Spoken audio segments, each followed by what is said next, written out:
ओम नमः शिवाय। भक्तों, भगवान शिव की आप पर हमेशा कृपा बनी रहे। आपसे विनम्र निवेदन है कि कृपया इस कथा को पूरा सुने, जिससे कि आपका जीवन सफल हो सके। अंधक की अंधता कथा 44वां अध्याय, पंचम खंड, श्री रुद्र संहिता, शिव महापुराण।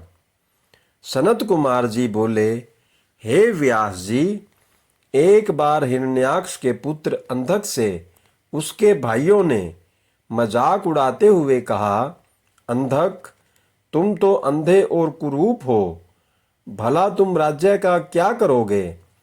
दैत्यराज हिरण्याक्ष तो मूर्ख थे, जो भगवान शिव की इतनी कठोर तपस्या कर उन्हें प्रसन्न करके भी तुम जैसा कुरूप, नेत्रहीन और बेडौल पुत्र वरदान में प्राप्त किया। कभी दूसरे से प्राप्त पुत्र का भी पिता की संपत्ति पर अधिकार होता है। इसलिए इस राज्य के स्वामी हम ही हैं, तुम तो हमारे सेवक हो। अपने भाइयों के इस प्रकार के कटु वचनों को सुनकर अंधक निराश और उदास हो गया। रात के समय जब सब सो रहे थे, तो वह अपने राजमहल को छोड़कर निर्जन, सुनसान और भयानक डरावने वन में चला गया। वहां उस सुनसान वन में जाकर उसने तपस्या आरंभ कर दी। वह 10,000 वर्षों तक घोर तपस्या करता रहा, परंतु जब कोई परिणाम नहीं निकला, तो उसने अपने शरीर को अग्नि में जलाकर होम करना चाहा। ठीक उसी समय स्वयं ब्रह्मा जी वहां प्रकट हो गए। ब्रह्मा जी बोले, पुत्र अंधक, मांगो, क्या मांगना चाहते हो। मैं तुम्हारी तपस्या से बहुत प्रसन्न हूं। तुम अपना इच्छित वर मांग सकते हो। मैं तुम्हारी मनोकामना अवश्य ही पूरी करूंगा। यह सुनकर अंधक बहुत प्रसन्न हुआ। उसने हाथ जोड़कर ब्रह्मा जी की स्तुति की और बोला, हे कृपा निधान ब्रह्मा जी, यदि आप मुझ पर प्रसन्न होकर मुझे कोई वर देना चाहते हैं, तो आप कुछ ऐसा करें कि मेरे निष्ठुर भाइयों ने जो मुझसे मेरा राज्य छीन लिया है, वे सब मेरे अधीन हो जाएं, मेरे नेत्र ठीक हो जाएं, अर्थात मुझे दिव्य दृष्टि की प्राप्ति हो तथा मुझे कोई भी न मार सके। वह देवता, गंधर्व, यक्ष, किन्नर, मनुष्य, नारायण अथवा स्वयं भगवान शिव ही क्यों न हो। अंधक के इन विचारों को सुनकर ब्रह्मा जी बोले, हे अंधक, तुम्हारे द्वारा कही हुई दोनों बातों को मैं स्वीकार करता हूं, परंतु इस संसार में कोई भी अजर अमर नहीं है। सभी को एक न एक दिन काल का ग्रास बनना पड़ता है। मैं सिर्फ तुम्हारी इतनी मदद कर सकता हूं कि जिस प्रकार की और जिसके हाथ से तुम चाहो अपनी मृत्यु प्राप्त कर सकते हो। तब ब्रह्मा जी के वचन सुनकर अंधक कुछ देर के लिए सोच में डूब गया। फिर बोला, हे प्रभु, तीनों कालों की उत्तम, मध्यम और नीच नारियों में से जो भी नारी सबकी जननी हो, सब में रतन हो, जो सब मनुष्यों के लिए दुर्लभ तथा शरीर व मन के लिए अगम्य है, उसको अपने सामने पाकर जब मेरे अंदर काम भावना उत्पन्न हो, उसी समय मेरा नाश हो। इस प्रकार का वरदान सुनकर ब्रह्मा जी ने तथास्तु कहा और उससे बोले, दैत्येंद्र, तेरे सभी वचन अवश्य ही पूरे होंगे। अब तू जाकर अपना राज्य संभाल। ब्रह्मा जी के वचन सुनकर अंधक बोला, हे भगवान, अब मेरा शरीर इस लायक नहीं रहा कि मैं युद्ध कर सकूं। अब तो मेरे शरीर में सिर्फ नसें और हड्डियां ही बची हैं। अब मैं कैसे युद्ध कर पाऊंगा और अपनी शत्रु सेना को परास्त कर पाऊंगा। इस प्रकार के वचनों को सुनकर ब्रह्मा जी मुस्कुराए और उन्होंने अंधक के शरीर का स्पर्श किया। उनके स्पर्श करते ही अंधक का शरीर भरा पूरा हो गया। अब वह परम शक्तिशाली योद्धा जान पड़ता था, जिसके सामने अच्छे से अच्छा वीर भी न टिक पाए। इस प्रकार अंधक को मनोवांछित वर देकर ब्रह्मा जी वहां से अंतर्ध्यान हो गए। तत्पश्चात अंधक भी प्रसन्नतापूर्वक अपने घर की ओर चल दिया। जब अंधक ने अपने राज्य में प्रवेश किया तो यह जानकर कि अंधक को ब्रह्मा जी से वरदान प्राप्त हुआ है, सारे दानव उसके वश में होकर उसके दास बनकर रहने लगे।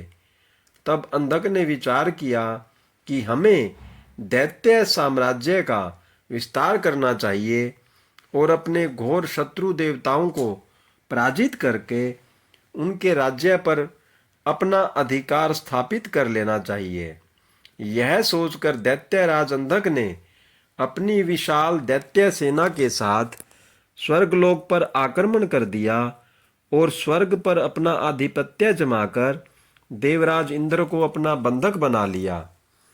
तत्पश्चात उसने नागों, सुपर्णों, श्रेष्ठ राक्षसों, गंधर्वों, यक्षों, मनुष्यों, ऊंचे ऊंचे पर्वतों और भयानक वृक्षों और सिंहों को भी युद्ध में परास्त कर अपने अधीन कर लिया।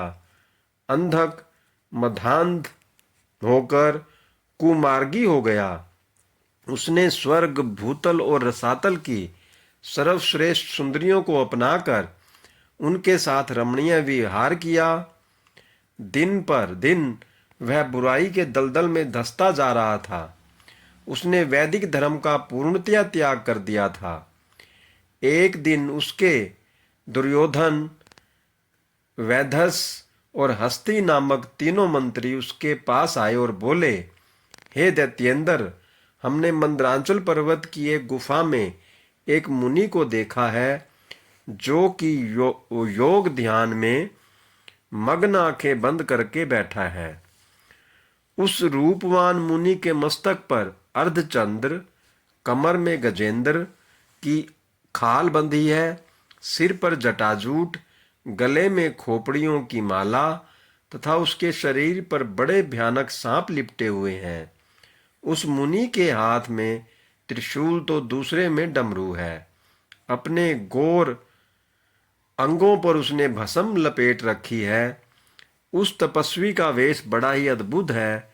साथ ही एक विकराल वानर अनेक आयुधों को धारण किए उस तपस्वी की रक्षा कर रहे हैं। वहीं उनके पास में एक सफेद रंग का बैल बंधा हुआ है।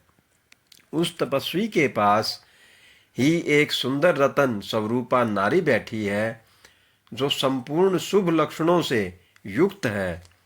उसका रूप बड़ा मनोहारी है, जो सभी के मन को मोह लेता है। उसने सुंदर मूंगे, मोती, मणियों और सोने के रतन जड़ित आभूषणों को धारण किया हुआ है। वह इतनी रूपवती है कि जो उसे एक बार देख लेता है उसकी आंखों का होना सफल हो जाता है। उस परम सुंदरी को एक बार देख लेने के बाद संसार की अन्य किसी स्त्री को देखने की आवश्यकता ही न पड़ेगी। स्वामी, आप इस त्रिलोक के अधिपति हैं। आपके पास इस संसार की सभी बहुमूल्य और अमूल्य धरोहर है। ऐसी परम सुंदरी रूपवती नारी को भी आपके अनमोल राज्य की शोभा बढ़ानी चाहिए।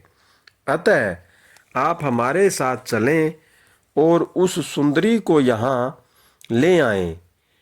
अपने वीर मंत्रियों के इस प्रकार के वचन सुनकर दैत्येंद्र अंधक बहुत प्रसन्न हुआ और उसके मन में उस सुंदर नारी को देखने की इच्छा बलवती हो गई। उसने अपने मंत्रियों को आदेश दिया कि तुम शीघ्र वहां जाकर उस तपस्वी से उसकी सुंदर स्त्री को मांगकर मेरे पास ले आओ। अपने स्वामी दैत्यराज अंधक की आज्ञा पाकर वे तीनों मंत्री पुनः उसी स्थान पर गए और भगवान शिव से बोले, हे महातपस्वी ब्राह्मण, हमारे स्वामी दैत्यराज अंधक आपकी भार्या की सुंदरता के विषय में जानकर उन पर मोहित हो गए हैं और उन्हें अपनी पटरानी बनाना चाहते हैं। आप सहर्ष उन्हें हमें सौंप दें। उनके ऐसे वचनों को सुनकर शिवजी को बहुत क्रोध आया, परंतु वे फिर भी सिर्फ इतना ही बोले, दैत्यों, ये मेरी भार्या है। ये स्वयं शक्ति संपन्न और सिद्धि रूपा है। देवी स्वयं अपने भक्तों के कष्टों को दूर करती है। आप अपनी परेशानी इन्हें बताइए, ये अवश्य ही आपके दुखों को दूर करेंगी। भगवान शिव के ये वचन सुनकर क्रोधित और मद्धांत दैत्य और कुछ न बोले और वहां से वापस आ गए। तब दैत्यराज अंधक को उन्होंने वहां घटित हुई सारी बातें बढ़ा चढ़ाकर बताई, जिन्हें सुनकर दैत्येंद्र का क्रोध 7वें आसमान पर चढ़ गया। तब वह मूढ़ बुद्धि दैत्य सुंदरी को देखने के लिए आतुर हो उठा।